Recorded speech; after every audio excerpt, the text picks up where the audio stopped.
Bapak Ibu, kami di Kesbangpol ada SOP Salam Pancasila. Karena apa? Pancasila harus terus diinternalisasikan di seluruh masyarakat Indonesia, termasuk generasi muda. Ini saya bacakan 83,3% survei setara institut siswa SMA berpendapat Pancasila bukan ideologi permanen dan bisa diganti. 83,3%. Nah, nomor 100 sekolah dulu setuju Pancasila diganti. Itu anak-anak kita. Ya. Kemudian ada tambahan survei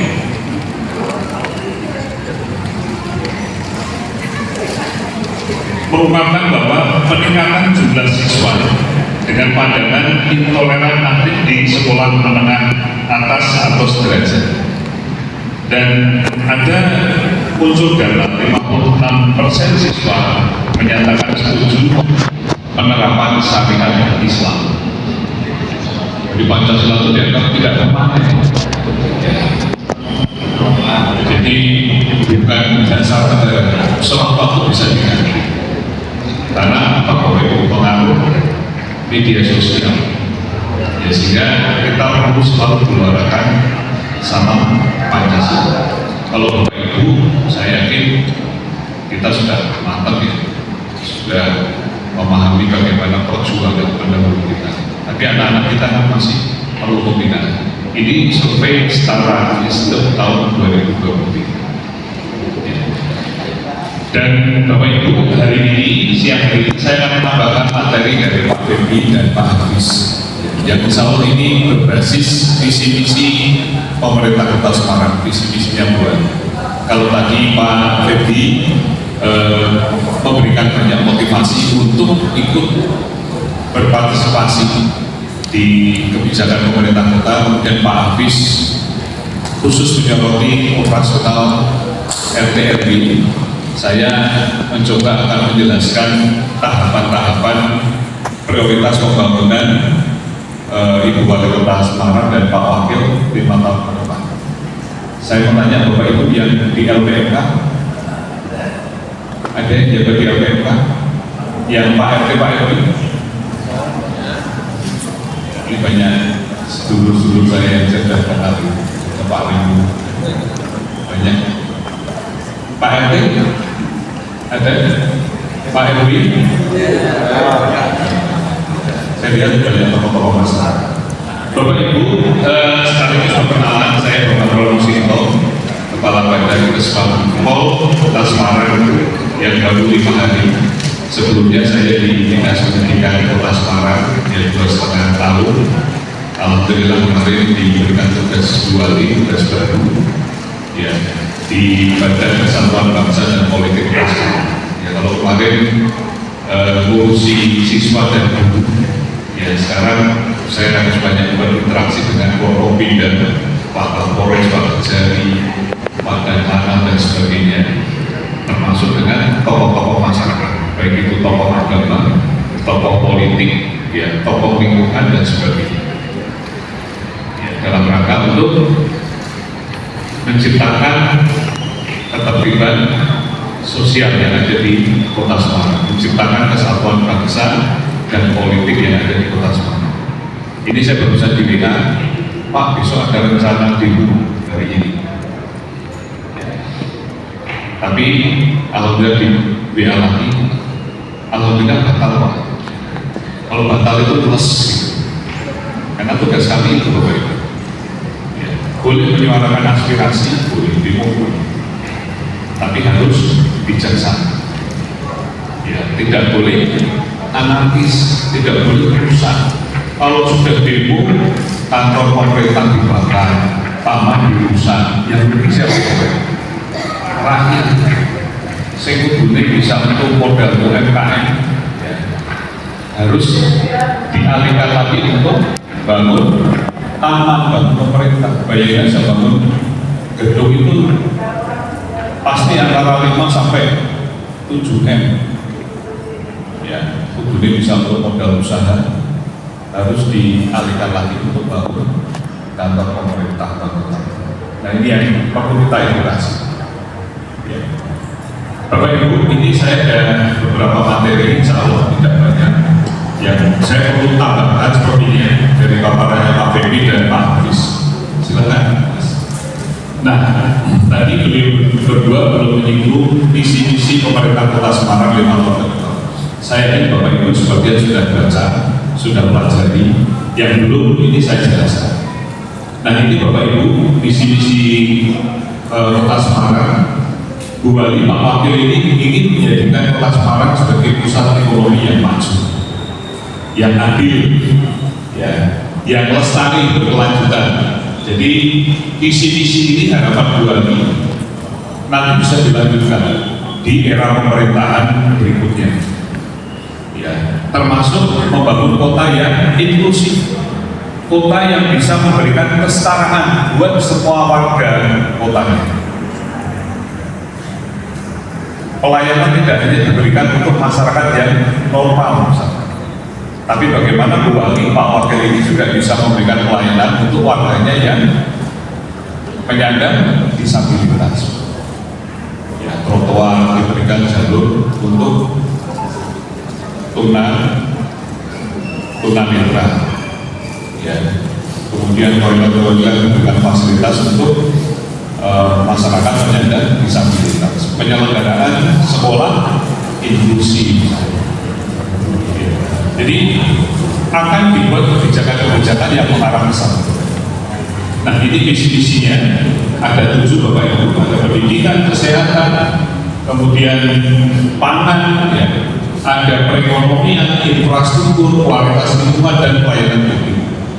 Ini yang nanti akan Bu Wali, Pak Wakil capai di 5 tahun ke depan sampai 2029-2030. Nah kami berharap Bapak Ibu, tokoh-tokoh masyarakat sekali lagi bisa menyampaikan survei secara institut. Bapak Ibu bisa itu menyuarakan terkait visi-misi ini kepada masyarakat yang ada di lingkungan Pak dengan masing-masing. Syukur-syukur yang Pak RT, Pak RW nanti pas rapat RT sampaikan. Karena kalau tidak dari kita, tidak dari panjenengan, masyarakat tidak paham. Ya, kalau nggak paham, jadinya apa? Tahunya main dulu. Gitu. Tapi kalau paham, ya, misalkan mau menyampaikan aspirasi bisa dilakukan secara santun, tidak anarkis. Karena pemerintah ini sudah turun, sudah berbulan. Namanya menunso ini kan pasti ada keterbatasan. Ya. Nah, lanjut. Nah ini tahapannya Bapak Ibu, tahapan yang dilakukan sampai nanti di tahun 2030. Ya, yang pertama yang digenjot oleh Bu Wali, pendidikan dan kesehatan digenjot dulu. Kemudian 2026 nanti mulai peningkatan kegiatan lingkungan hidup. Makanya Ibu ini pasti bantu pengelolaan sampah ya, pilah olah sampah kan. Bapak Ibu siap-siap nanti 2026 akan digenjot tahapan terkait dengan peningkatan kualitas lingkungan hidup. Ya, kami berharap Bapak Ibu nanti bisa menyuarakan ke masyarakat, kita dorong masyarakat untuk bisa mensupport tahapan kedua RPJMD, yaitu peningkatan kualitas lingkungan hidup, mulai dari pilah dan olah sampah. Syukur-syukur nanti di satu tempat ada inovasi. Ya sekarang sudah banyak inovasi Pak. Kemarin juga ada tamu dari Dubes Inggris, sampah plastik diolah bisa jadi mebel, bisa jadi furniture, jadi kursi, jadi meja, bisa Pak. Kalau kita berpikir bersama pasti bisa. Terus yang ketiga, pengembangan pariwisata dan ekonomi kerakyatan, ya, UMKM, tempat-tempat wisata ini dikembangkan. Nah ini kalau Bapak Ibu suarakan atau Bapak Ibu termasuk pelaku UMKM, Bapak Ibu nanti bisa persiapan. Ya siapa tahu nanti ada bantuan modal usaha, ada bantuan pelatihan. Ya termasuk kalau Bapak Ibu suarakan pelaku UMKM yang saat ini mungkin masih seret itu tidak resah Pak, tidak bisa. Pemerintah kok nggak turun ya, pemerintah kok nggak bantu ya. Ini tahapannya sudah disiapkan. Sisi Bapak Ibu. Kalau bareng-bareng nggak efektif, nanti malah anggarannya muncak macet. Ya, tapi kalau satu-satu kesehatan dulu, kemudian lingkungan dulu, perekonomian berikutnya dan sebagainya, insya Allah lebih efektif. Tapi nanti pukulan telaknya di 2028. Ini sudah dipersiapkan oleh Bu Ali, Pak Wakil dan OPD terkait. Kemudian 2029 peningkatan daya saing. Ini penting Bapak Ibu. Ketika 2027 sudah dibangun, 2029 sudah berbicara daya saing. Jadi masyarakat tidak hanya terfokus pada 1-2 produk, ya, tapi masyarakat sudah bisa menggunakan produk-produk yang dihasilkan oleh UMKM saudara-saudaranya sendiri. Ya, kalau ada produk dari Kota Semarang, ada yang bisa membuat sepatu misalnya, ya, kenapa nggak pakai produk Semarang? Ya, jadi terjadi ekonomi sirkuler, ekonomi yang berputar di satu daerah. Ya, kalau saya belinya sama Pak Anton misalnya, Pak Anton bisa membuat sepatu atau baju batik, kan Pak Anton juga jadi sejahtera Bapak Ibu. Ya, Pak Anton nanti bisa belanja di tokonya Bu siapa? Bu siapa? Bu Ria ya. Nah, beli berasnya di tempatnya Bu Ria. Bu Ria kan jadi sejahtera. Jadi itu yang namanya ekonomi sirkular. Minimal berputar di Kota Semarang. Itu Bapak Ibu. Kemudian yang terakhir di tahun 2030 mewujudkan pusat ekonomi maju berkeadilan sosial, lestari dan inklusif sesuai dengan visi, ya, visi yang sudah dicanangkan oleh Bu Wali. Lanjut. Nah, ini adalah program 100 hari Bu Wali dilantik sekitar bulan Februari akhir. Ya. Kemudian dalam 100 hari Bu Wali menunjuk beberapa program. Ini Bapak Ibu kegiatannya. Ada pendidikan berkeadilan, ya, kemudian ada Semarang bersih, kemudian infrastruktur yang terawat, dan Semarang inklusif. Ini beberapa program yang dilakukan dalam waktu 100 hari, 3 bulan, 10 hari. Sudah dilaksanakan kemarin. Jadi kalau berkeadilan ini kebetulan kemarin saya di Dinas Pendidikan yang kami lakukan adalah pelaksanaan SPMB yang transparan dan adil. Ya, bagaimana caranya saya harus bisa melakukan SPMB yang adil, tidak nambah 1 kursi pun di sekolah negeri. Karena kalau saya nambah sekolah swasta jadi mati Bapak. Nah, kita nggak konsisten, itu hitungannya wis cukup. Ya, saya nambah kursi-kursi baru di sekolah negeri, sekolah swasta jadi tumbang. Akhirnya di 2024 kami dibantu teman-teman itu, ya, tidak menambah 1 kursi pun di sekolah SD. Yang tidak diterima, ya ke swasta. Tapi swasta jadi ini. Mereka kan juga saudara-saudara kita. Nah, kalau semuanya ditanggung di SD atau di sekolah negeri, swasta jadi tumbang, kasihan. Nambah lagi pengangguran, kan betul Bapak Ibu. Sakit. Ya, sehingga harus memberikan kesejahteraan untuk semua orang. Lanjut Mas. Nah, ini Bapak Ibu, data yang saya dapatkan, ya. Keterlibatan aktif warga dalam perencanaan dan pengawasan akan meningkatkan transparansi pemerintah, mengurangi korupsi, dan memperkuat kepercayaan publik. Makanya Bapak Ibu tadi disampaikan Pak Febri, ya Pak Hafiz, ada link pengaduan yang Bapak Ibu bisa gunakan. ada lapor AWP, ya kan? Lapor Agustina Wilujeng Pramestisti.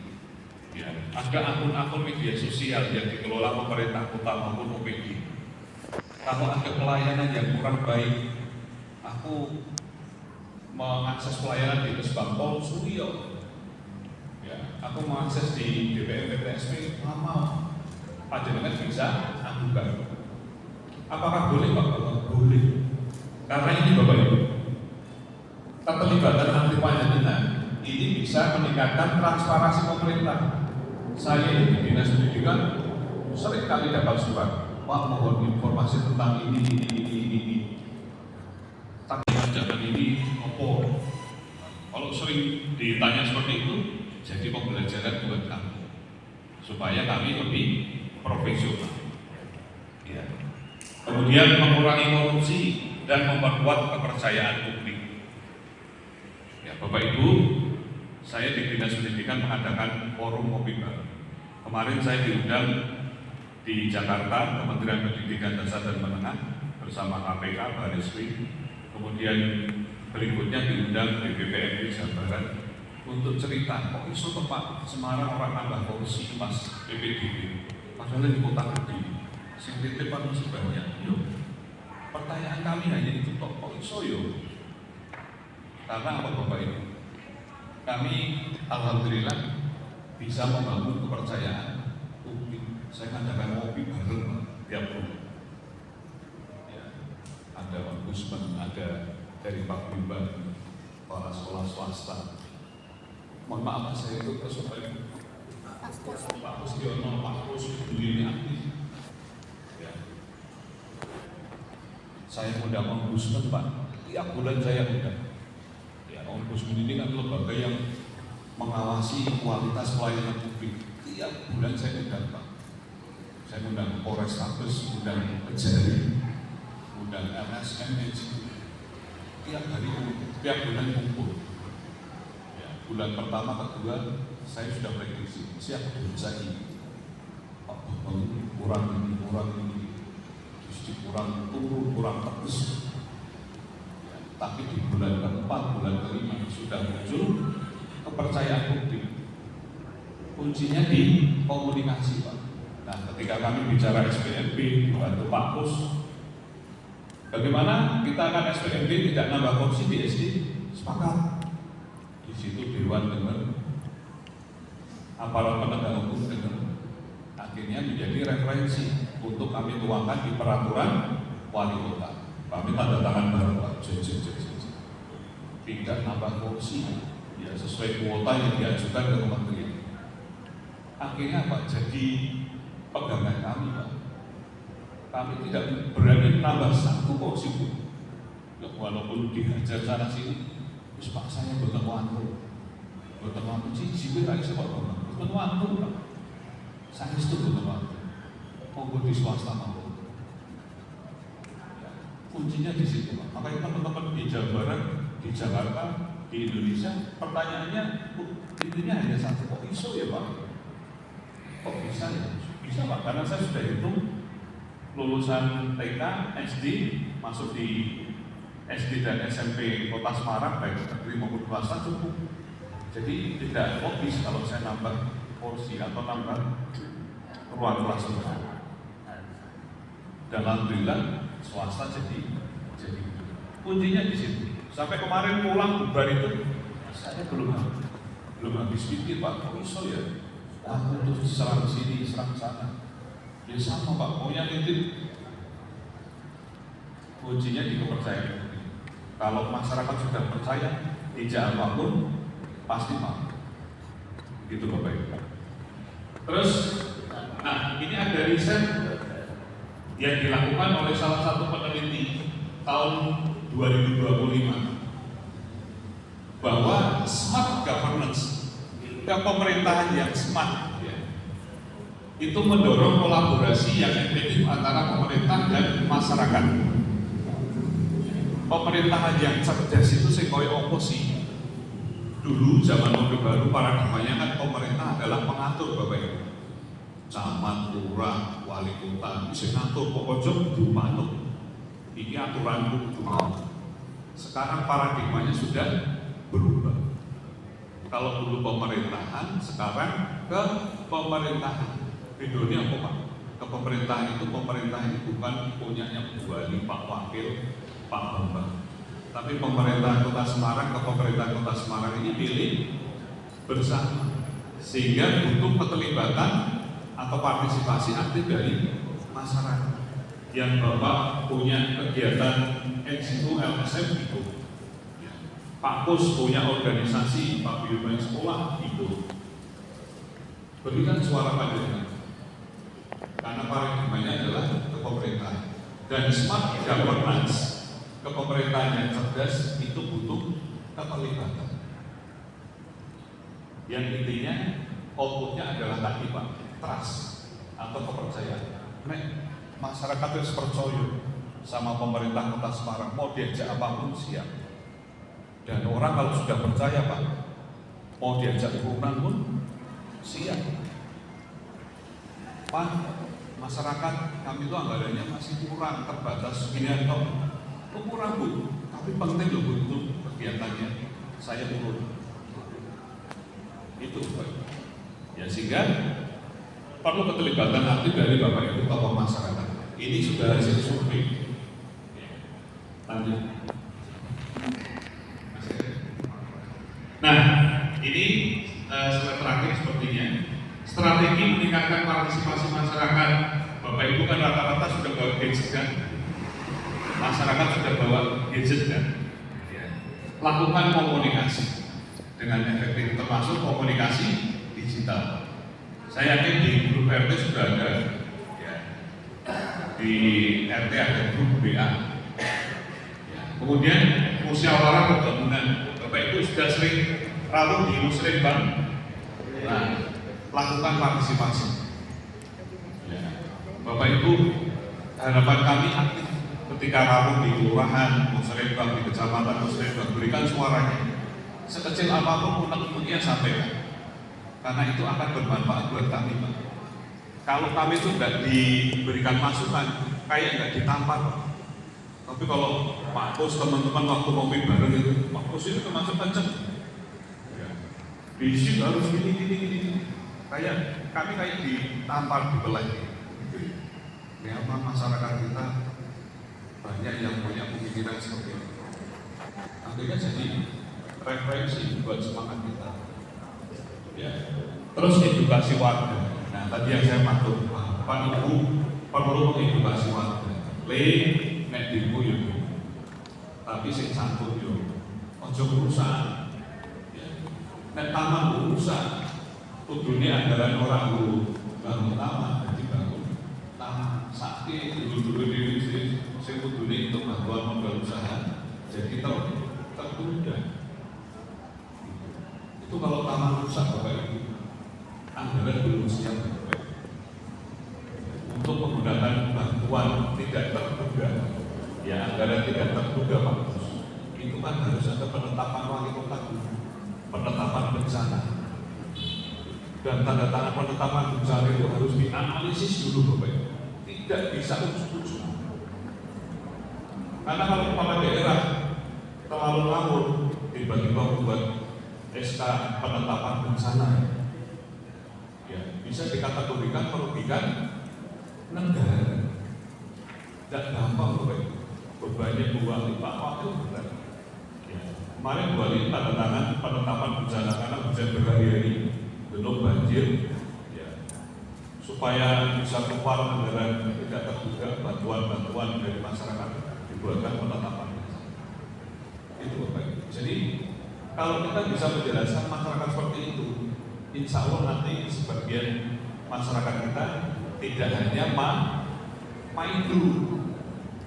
Pemerintah itu korupsi ya, tak pernah peduli. Akhirnya Pak ketika demo, pengennya merusak Bapak Ibu. Kemarin saya mendampingi Pak Kapolres Tabes waktu demo rame-rame. Beberapa siswa SMP ketahuan melempar kantor polisi, tangkap. Sempat diingatkan, kenapa menolong balangi polisi? Nah, ikut-ikutan teman Pak. Dan nopo tidak tekan simpang 5 nggak ada bagian Pak. sok gede kono pengen jadi polisi Pak. Kan lucu Pak, pengen jadi polisi lagi kantor polisi. Artinya apa? Itu perlu edukasi Pak. Bayangin tadi yang saya sampaikan di awal, 83,3% pelajar SMA, SMK setuju Pancasila di coba bayangin. Kalau nggak kita edukasi, jadi apa kita? Pancasila diganti Pak, Indonesia pasti bubar. Sehingga harus hati-hati menjaga dasar negara kita harus. Kemudian yang diperlukan juga adalah regulasi pendukung. Ya, ada perwal, ada SK wali kota dan sebagainya. Lanjut. Ya, selesai Bapak Ibu. Matur nuwun, Semarang maju, semuanya harus terlibat.